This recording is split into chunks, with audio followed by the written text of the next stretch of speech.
नमस्कार, मैं अनन्या सिंह। आप न्यूज 24 देख रहे हैं। कांग्रेस प्रवक्ता पवन खेड़ा और असम के मुख्यमंत्री हेमंत बिस्वा शर्मा के बीच चल रहा सियासी टकराव अब पूरी तरह कानूनी लड़ाई में बदलता नजर आ रहा है। मंगलवार को गुवाहाटी हाई कोर्ट में इस मामले की सुनवाई के दौरान अदालत ने असम सरकार के रवैये पर सख्त नाराजगी जताई। खास बात यह रही कि राज्य सरकार की ओर से ना तो एडवोकेट जनरल अदालत में मौजूद थे और ना ही कोई हलफनामा दाखिल किया गया था, जिस पर कोर्ट ने तीखी टिप्पणी करते हुए कहा कि कम से कम जवाब तो दाखिल होना ही चाहिए था।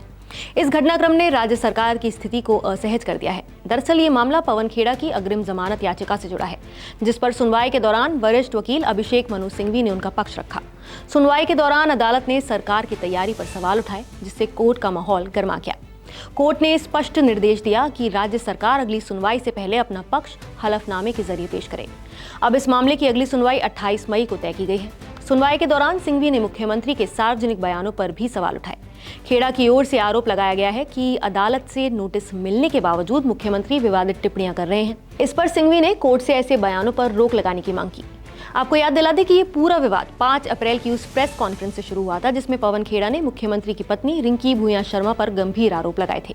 खेड़ा ने दावा किया कि उनके पास यूएई, मिस्र और एंटीगुआ बरबूडा के कई पासपोर्ट्स हैं और विदेशों में उनकी अघोषित संपत्तियां भी हैं। इन आरोपों के बाद रिंकी शर्मा ने खेड़ा के खिलाफ आपराधिक मामला दर्ज कराया था। लेकिन हम ये जानना चाहते हैं कि जिस मुख्यमंत्री की पूरी राजनीति मुसलमानों के खिलाफ नफरत पर आधारित हो, उसकी अपनी पत्नी 2 मुस्लिम देशों के पासपोर्ट रखती हो और एक एंटीगुआ का पासपोर्ट रखती हो, नंबर 1।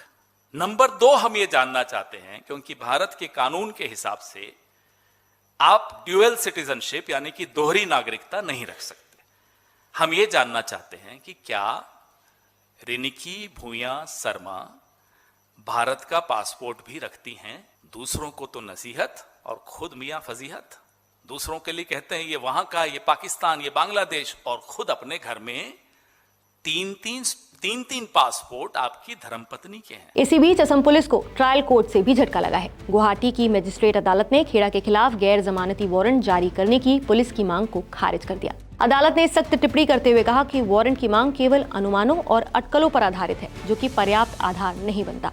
मामले की कानूनी टाइमलाइन भी काफी तेजी से आगे बढ़ी है। 7 अप्रैल को असम पुलिस खेड़ा के दिल्ली स्थित आवास पर पहुंची, जिसके बाद उन्होंने तेलंगाना हाई कोर्ट से ट्रांजिट अग्रिम जमानत ली। 10 अप्रैल को उन्हें 1 हफ्ते की राहत मिली, लेकिन 15 अप्रैल को सुप्रीम कोर्ट ने इस राहत पर रोक लगा दी। 17 अप्रैल को भी शीर्ष अदालत ने राहत बढ़ाने से इनकार कर दिया, जिसके बाद खेड़ा को गुवाहाटी हाई कोर्ट का रुख करना पड़ा।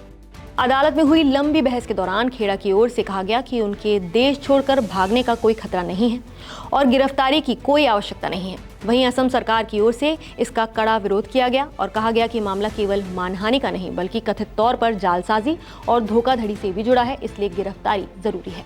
फिलहाल हाईकोर्ट ने अंतिम फैसला सुरक्षित रख लिया है और सरकार को अपना पक्ष स्पष्ट करने का निर्देश भी दिया है। अब सबकी नजर 28 मई की अगली सुनवाई पर टिकी है, जहां ये तय होगा कि पवन खेड़ा को अग्रिम जमानत मिलती है या फिर ये कानूनी लड़ाई और भी लंबी खिंचेगी। ये मामला अब सिर्फ राजनीतिक बयानबाजी तक सीमित नहीं रहा है, बल्कि अदालत में दोनों पक्षों के बीच गंभीर कानूनी टकराव बन चुका है। आने वाले दिनों में अदालत का फैसला न केवल इस केस की दिशा तय करेगा, बल्कि राजनीतिक आरोप प्रत्यारोप की सीमा भी तय कर सकता है।